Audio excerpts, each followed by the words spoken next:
Hi there. So once again, I'm here on your screen. Interesting interview show is what we promise you, as well as bringing you amazing guests. Today, I'm coming your way with another program with the team knowing an artist on a personal level.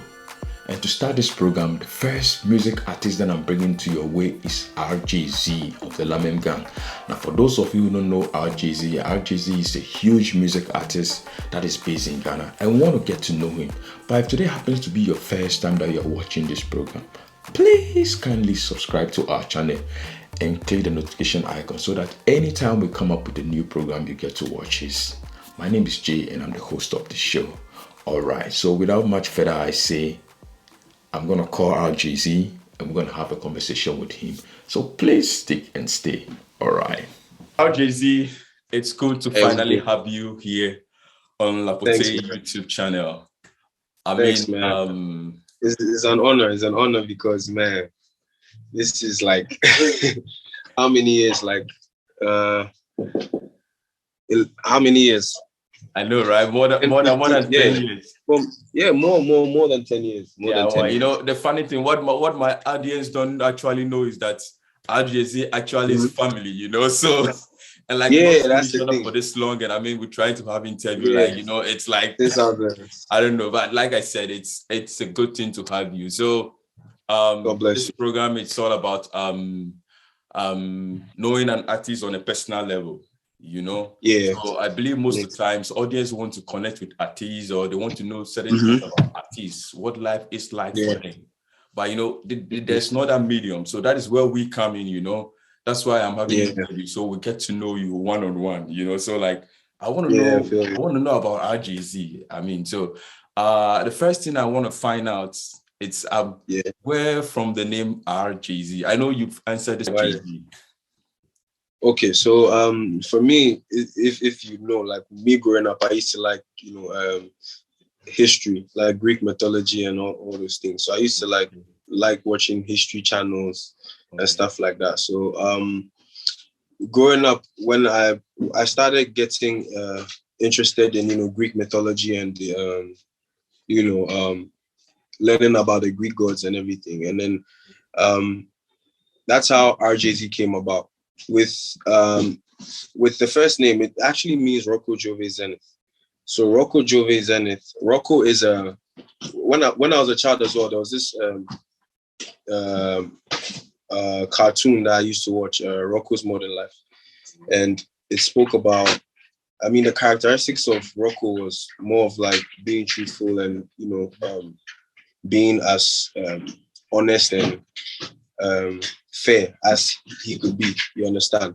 So with that, I picked that characteristic from that cartoon. That's why I called myself Rocco. And then with Jove is more of another name for the Greek god Zeus. So that's like the Jupiter god. So with Jove, it was more like taking that god element or that god, what's the name?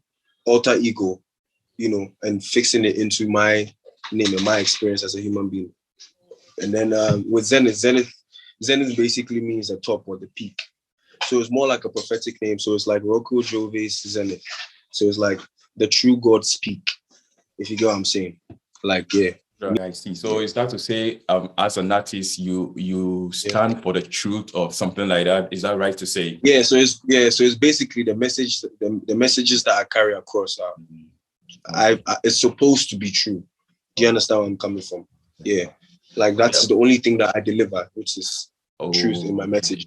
Basically. But what's your real name actually? Because me knowing you on a personal level, when I first heard the word RJZ, I'm like, why?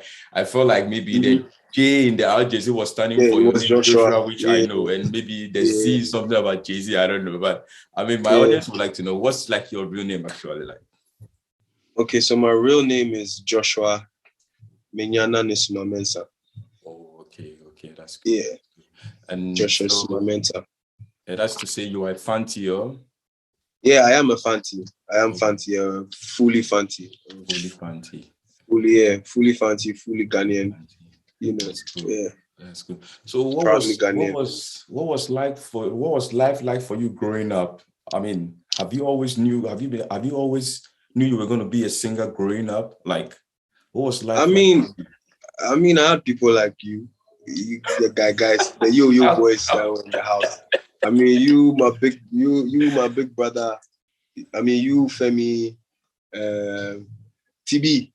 You know, I see. yeah. If people they come the house there, they do your yo things. They talk about your gangster things, obviously. You know, so I mean, it's me life growing up. I had Leslie, my big brother. You know, he introduced me to hip hop, music, that side of, and then it was something I found quite fascinating, rapping especially. So I wanted to give it a try, and I learned a lot from him, obviously TB, all the people that all the, should I say, surrounding you while you were growing up. Yeah, the youth, or I mean, you guys that were older than I was, that I could look up to, So it was more like, that's why I picked the influences from, things that you people spoke about, things that, the kind of conversations you guys had and everything. When you listen to those things, it all influences. I mean, you're growing up as well, and obviously you knew that I used to love football. Yeah, that I know. Yeah, I wanted to be a footballer, but I mean, at the end of the day, when I was growing up and I realized that my age was catching up to me, that's when I moved into music, because I had to finish school and all that, and I was quite late, in finishing school. So, yeah. The thing with some artists or some musicians, sometimes they do start from the church, singing whilst in the church, and then later they come up, but yours seems to be different. It was after you went to secondary school, so you were singing and stuff like that, So it looks more like you picked it up when you went to secondary school. No, I didn't pick it up when I went to secondary school. Like, when me growing up, even before I came to Nautica, like, Femi used to tell me about Tupac and Biggie. I knew those stories. I knew about the rap game. I knew about, like, I used to rap to myself in the mirror. I did all these things, but nobody really knew, because it's not something that I wasn't the type that went about rapping to people and showing that I could do music, but it was something that I could really, really do. I mean, if you remember, like, I was always in the room with my laptop recording, but people actually didn't know that this was what I was doing until I went to high school. And with high school, when I was in junior high, I was used to recording on my own because it was on my laptop. So then I didn't really need to go to the studio. You understand? So when I got to high school, that was when I started networking with other people. And then, you do music, I do music too. Okay, let's rap. Oh, you're good. And then it started from there. Then we started hitting the studio together in high school, because if I'm not home, I cannot use my laptop. You understand? I cannot be making music in school. So then the only way we could make music was going to, connecting and then going out to school to record. I mean, those things were made available. Those what's the word? Those avenues were made available for us to, go and record. But it didn't stop me from doing the sports as well. Everybody knew me as a sports guy, but I mean, music was also like a thing that I was also fascinated about growing up. I mean, I liked listening to me. I liked to learn rap and everything. So, I mean, it was in high school that, people actually started hearing about me. Yeah. Okay. So, how do you come about your lyrics? Like, what inspires you to write music? For me, it's about my life experiences. Like, I'm someone who cannot make music about something I don't have or what I'm not going through. I can't just make random music. I find it very difficult, even if I wanted to, So everything is based on my life or based on a true story, So it's easier for me because there are things that I've actually experienced or things that I've actually seen, So actually expressing that in music is it's easier for me. The only thing is I have to use the techniques of writing and then rhyming and all these things, you know. So those are the things that, like, you know, as if you have the passion for it, you develop those things. Yeah. But the writing process for me is not difficult at all. I'm someone who can, you know, I barely even write and jot my lyrics down. It's mostly in my head. You know, most of the time I do the songs off the top of my head. Yeah, so that's the way my process is, and I basically write about my life. Yeah.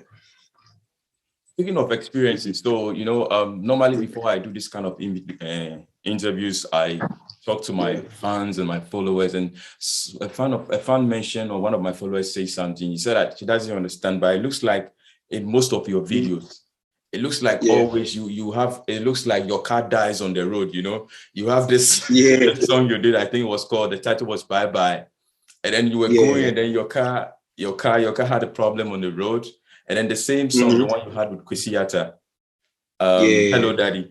I think your car was going, and then you stop in somewhere, and then you have to sit in the car and wait for whoever. So what is it with you having problems with your car in your videos? That's what I think sometimes it's just a coincidence. Just a coincidence. I feel like it's a coincidence because with Bye Bye, the whole story was to, you know, we had to find a way to eliminate the character. You get me? We had to find a way to eliminate the character in a very natural and in a very natural and normal way, like how people die. We weren't going. I wasn't going to use a like shooting scene or, you know, all these things. I wasn't going to do all these things. I was just going to. We just needed to find a very natural way that people died, and then, you know, implements that in the video. So with that was how it came up. But with Hello Daddy, where my car was spoiled, that we also needed to, you know, create, you know, that atmosphere situation where I would need to, you know, call Sweetie or make a call. Like, exactly. So it's more like a storyline, and it's more like a coincidence. But I actually like the fact that people actually notice these things in the music, and then, you know, try to make sense out of it. Exactly. You know, it actually means that I'm actually doing my work, because people have this perception that, like, when it comes to my music or my music videos, it's always on an intellectual level, or it's deep. You know, there's a lot of thinking that goes into it. Yeah, and actually a lot of thinking goes to it, but those coincidences are more like a reward for, you know, the good, you know, the good piece that you produce. You understand? Yeah. So when people know you for that, and they know that, oh, you make authentic music, or music that, you know, has a lot of, you know, thoughts to it, people assume that, and then, you know, try to make sense out of everything that you say. Yeah, and that's just the way it is. But it was a coincidence. Yeah. And still on your videos, there's one thing I've noticed when it comes to most of your music videos, it's always about storytelling, you know. It's you know, there are a lot of music out there that when you watch the music video, it's all about choreography, people dancing and stuff like that. But yours is it's like it's always got a storyline behind it, and it's all about acting. Like, how do you come up with the stories? Like, you know, like I said, you know, when with the stories, they are real life stories. They are things that I've actually gone through, or things that I've actually seen, you know, or things that have happened to people that have been around me, you know. So it's more like everything that happens, like with let's pick a song like For Life. I think For Life is a better song. Yeah, like let's pick a song like For Life. For Life is about you remember Lorenzo. I remember Lorenzo, but yeah. Okay. So For Life is about my cousin. Yeah. Lorenzo was sent to jail for 10 years, you know, and he was coming out. So that was more like a welcome, or like a welcome home gift for him. So I picked his storyline, and then I tweaked it a little bit to make it more you know, more pleasing and more interesting, you know, to my viewer. So So the whole storyline is basically about my cousin. Your cousin. You know. Okay. Yeah, exactly. But I just tweaked it a little bit to have an ending, to have a very nice ending where, he goes and comes out after so many years and blah, blah, blah. And then the girl is still there for him, blah, blah. All these things, I don't really know if these things really happen in Lorenzo's life, but that's like, it's more like Lorenzo's story or Lorenzo's life. Yes, the song inspired. Yes, exactly. Yeah. So the video inspired that. Yeah. Because like the end of the video depicts more of something about true love. The fact that true love and prison, he came out and the lady was still waiting for him. Yeah, that's a very nice video you have there. I love it, and I think speaking of which, still on your videos, this song like the Hello Daddy. I think I don't know, but I think so far, I think that's that's one of the songs that is very out that everybody's listening to right now among the songs. And that's a very good song. And speaking of which, you've had a lot of collaborations with different artists. Like you have a song with Joey B, and then you have a song with this international artist, I think Fino from Nigeria. Yeah, Fino. So which other artists out there that you want to have a collaboration with, dead or alive? If you say dead, I'd say Bob Marley.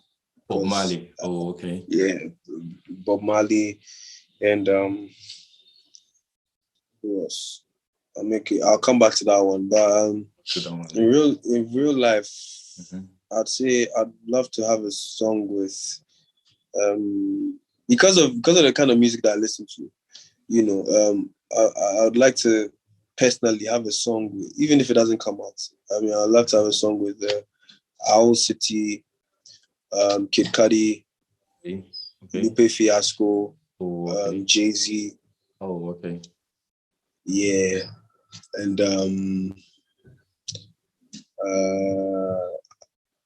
there are more interesting ones, but these ones cut it for me. And then Tupac. Looks like all these people that you call, these are all top notch. These are top artists, in the States. Yeah, everybody aspires to, aspires to.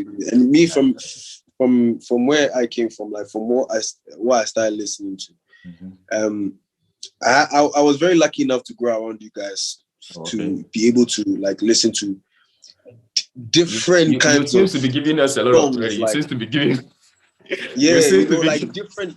Different kind of songs. Like, oh, okay. I was open to not just hip hop. Like, so many kids grow up and then listen to like two kinds of genres. Or if they don't know Michael Jackson, if they don't listen to pop, if it's not pop, it's hip hop, or it's pop and hip hop. But and in Ghana here, if it's not pop, it's high life. But I had a chance to listen to other types of music, and then growing up, watching the music channel, MCM, MTV Base, and all. So I listened to other types of, music. I was open and exposed to different genres of music. So me as an artist, or me as God giving me this talent, it was easier for me. I used the approach of fusing, the genres. So I can pick like with Hello Daddy, I was listening to Popcan's St. Louis out in the fresh one. I was listening to the beat, and then the beat was banging for me. So I called one of my producers. I called Uche B. I was like, can you do a beat similar to this and just change the progression? Pick the same bounce and then change the progression. And that's how it happened. Because I had a plan for it. I was like, okay, I'm going to pick a Jamaican beat, a dancehall beat, and I put high life on it. I fused those two genres, yeah. And that's what I did. I like to experiment and fuse things. Yeah. That's how I came up with them. Me and Papi Kojo, Green Beans Go. There are a lot of African artists based in Europe, or even based in America. Is there any of them that that you like to sometimes have a collaboration with or something like this? Like, just say here in Germany, we have an artist called Newton and Man Like Stunner. I don't know what you've heard of him. Man Like Stunner is like, he's huge here. Yeah. There's this other guy called Maxwell. And then also in the States, there's this guy who's called Jehovah. He even has a song with, what's his name? What's this guy's name? I forgot his name. He has a song with, the guy who sang, If I Know Guy, I Go Borrow. What's the guy's name again? Nah, no, le. Oh, no, I don't think I remember. You don't remember him? Oh, this artist, what's his name? He even has a song with Sefa. I just forgot his name of this artist. Mr. Drew?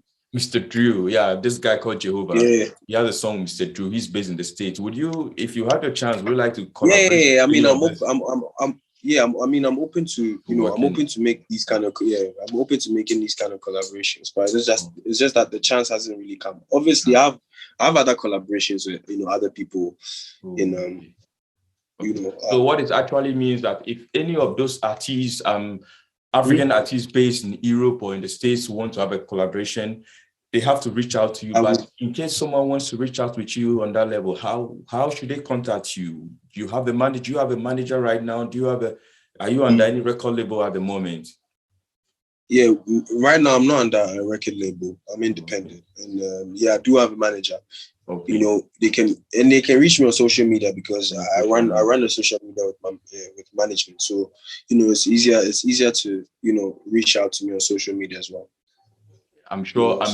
Yeah. And I'm actually very, very open. I mean, I'm actually very open to working with people outside Europe, especially in Germany. If you can make that happen, then we can. Okay, no problem. I have to contact as well. I'm sure they are listening. In case any of them wants to have something music to do with you, I'm sure they'll definitely get in touch or they contact me and we'll make sure we get to you. Yeah. So still with you, RJZ. So there's one thing I want to find out. So do you want to do a song for any political party approach you and wants you to do a song for them for a campaign? Yeah. Are you open to doing anything of that nature? To be honest, no. Oh. To be honest, no, because we know obviously politics is not it's not 100% safe, if I'm making sense. And then picking sides is not a very wise thing to do.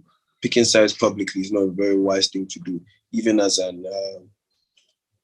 normal individual, even a normal human being walking on the street. I mean, it's not even advisable to be vocal about your political party or party. Well, but for me, when you put it like that, we are talking about business here. I think Saga some time ago did a song for the NPP. Right, that's a new day. Yeah. And in the past to John Mahama, Shatta Wale did a song for the ex-president John Mahama, right? For a campaign. Yeah. So if this top notch are doing it, do you think there's still something wrong with it? Because at the end of the day, the fact that you do a song for a political party doesn't mean that you are siding with them. It's just say it's business. Do you see it from that angle? I see it from that angle, but at the same time, it's all about personal perspective and morals, and me personally, I'm not into politics. Okay. I'm not someone that knows much about politics. I don't have much knowledge about politics, so I wouldn't want to be on a personal level. I wouldn't, even if it's on a business level, I wouldn't want to be I wouldn't want to be associated with a particular. Okay. All right. It's good. It's good we have that established. Yeah. So then I want to ask you, what's the greatest love a fan has ever shown to you? What's the biggest thing a fan has ever done for you? Wow. That would be very difficult because there's been a couple. I think one fan did a tattoo on their chest. A big tattoo on the chest. RJZ, RJZ. I mean, but I've had a couple tattoos. I've had a couple fans do tattoos. But besides that, I'd say those kids that are by the roadside. Okay, yeah. I think one of them jumped on car, the front, and I kept driving and drove like a very long distance, and they were still on the car. They didn't want to get down. I think that's one. Yeah, that one too is. Yeah, it's yeah. I think that's one thing that fun has done for me that I surprisingly I found it heartwarming. You know, yeah, that was lovely but dangerous. Whoa, that's something Yeah, huge. That tells how huge you are in Ghana. I mean, for a man, fan it's to crazy. jump on your car while you're still driving, man, It's that's crazy. big. Yeah, That's yeah. big. So in the So I life have of to. RJZ, what's your greatest fear? My greatest fear. Mm-hmm. Well, for me, my greatest fear is not being able to make an impact before I die. Yeah. You know, I would. It will hurt me. I don't know if I mean I don't know if the hurt was. I still feel that hurt after death, but it would hurt me that moments before dying. It would hurt me if I didn't do anything to impact, society or impact, or at least leave a legacy. You understand? Yeah. Yeah. So these are. I just fear that I'll not die a great person. Okay. You understand? Yeah. But besides that, it's. I mean, it all depends on working towards it, and then that's what I'm doing. And already, I feel like not that I'm satisfied, but I feel like at least I have left something. So it's something people. Yeah. So I'm only fulfilled to a certain extent. I want to do more, and that's the goal, and the goal changes as it goes. So yeah. Speaking of legacy and impact, so I saw an article somewhere that says you are part of the 12 Ghanaian men who are changing the whole narrative, the stereotype about how people live their hair, that kind of a thing. So what came into you before you decided to start, changing your hair color and stuff like that? Why do you decide to do that? Okay, so for me, I'm someone who does. I do what I feel like. I'm not scared to try things. I'm very adventurous. So one day I just woke up and decided to try a new look because growing up I used to try the mohawk, try and obviously I like yo-yo things. So so I woke up one day, I was like, oh man, let me just dye my hair and see how I look.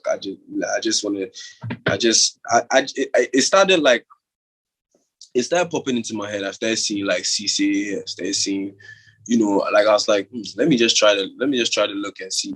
It was always something that I thought about, but I never really. So one day I just woke up, I wasn't doing anything. I was like, what, let me just try and dye my hair and see how it looks like. Then I cut my hair, and then it wasn't as if you saw people like Cisco dyeing their hair and stuff like that before you did. No, at all. It just came into my head. I didn't really. No one really is like inspired it, but it was just a feeling like to try, mm-hmm. to try, and then I see, like I said, I see like a picture of Cisse could pop up, and I'll be like, this thing, should I try or not? So it's not like anybody pushed me, but like I already had that. I already had that mind to dye my hair. Yeah, so being a great artist that you are, like, what is it like for you if you want to step out there to go buy food or something? Are you able to feel free like that, like you want to step out and buy something, knowing how huge you are? Do you feel that kind of free to be able to just step on the streets just to grab a food or you always have to be in your car and that kind of a thing? What is it like? Yeah, I mean, it depends. Sometimes, at first it's very, very, it's sometimes stressful. It's fun, but stressful at the same time. Mm-hmm. But with me, I'm the kind of person, I'm very, very down to earth. So I'm the kind of person that even with, the status and everything, I still want to wake up and go and buy a wachi. I still want to walk and go and buy cuckoo. Do you understand? But I cannot really do that, because when I try to do that, it's more like, oh, people see you and they want to take pictures, even if you're not, you're not, yeah. And every time you have to be cautious of your surroundings and how you look.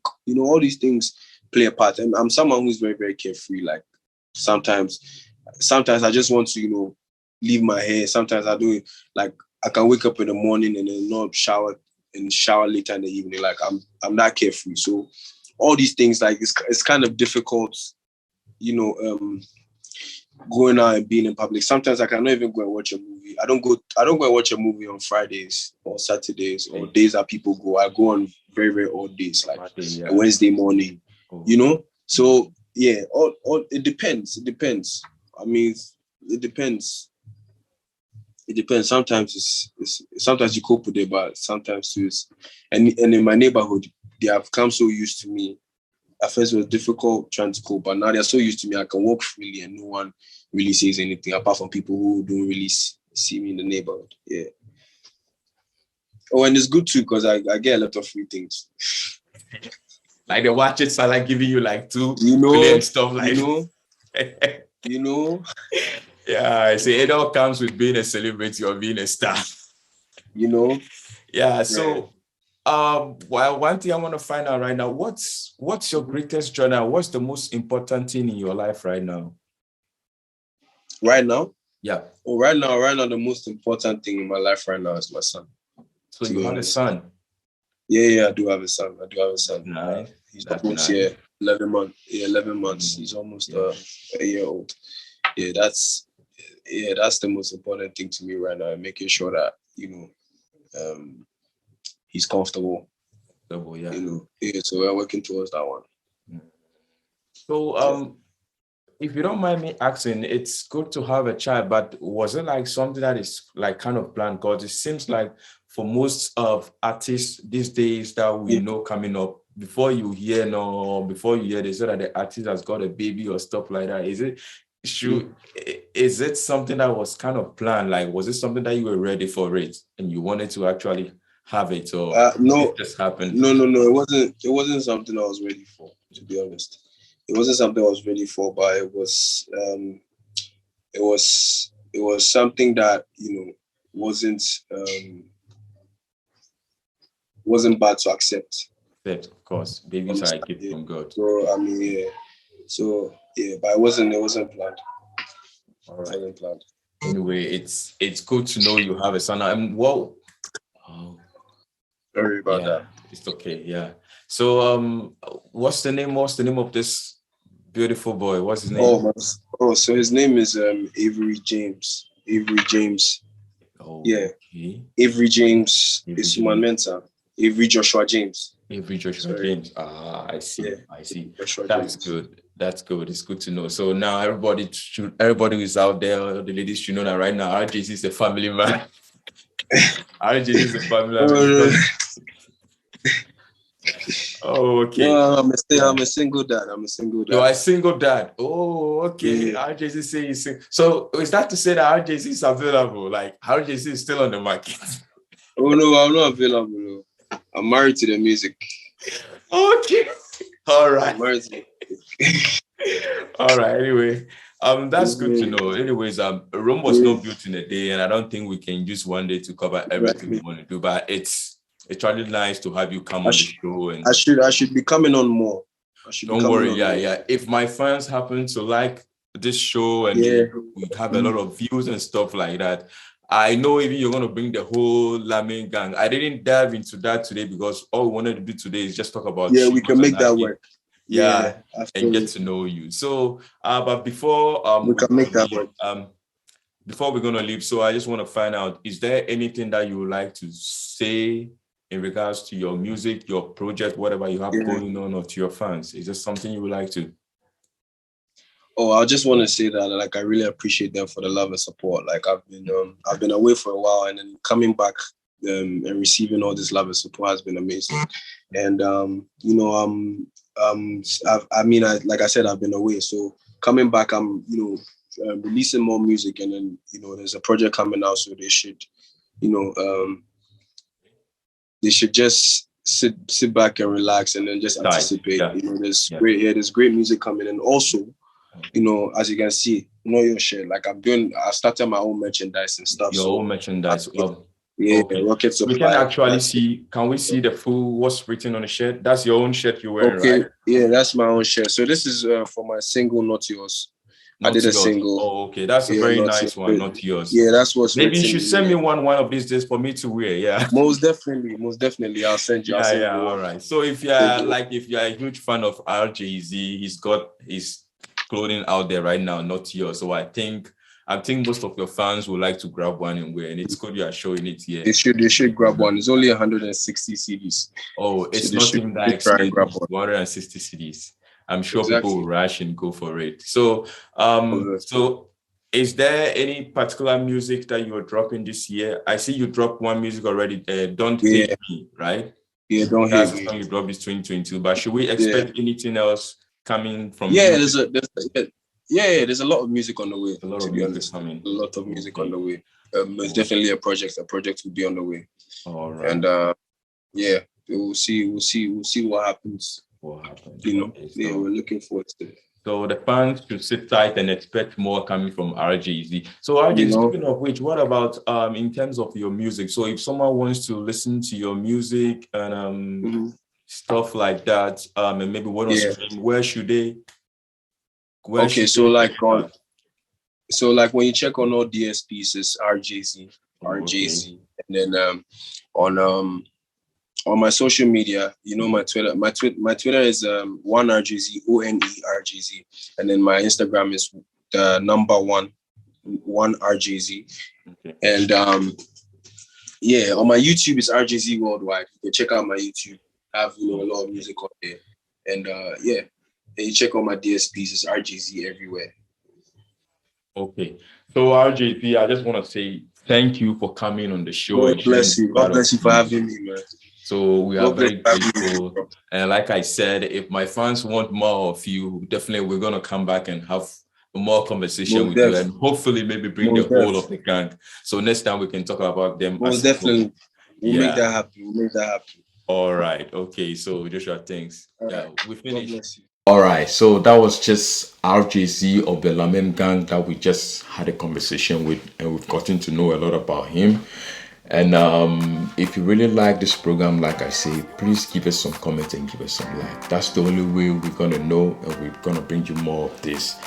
And I promise you, if we happen to have a lot of views on this particular program, I'm going to make sure we're going to bring the whole Lamin Gang on this program. So I think we bring this program to an end for now, and I just want to say bye and thanks for watching. Have a nice time. Bye-bye.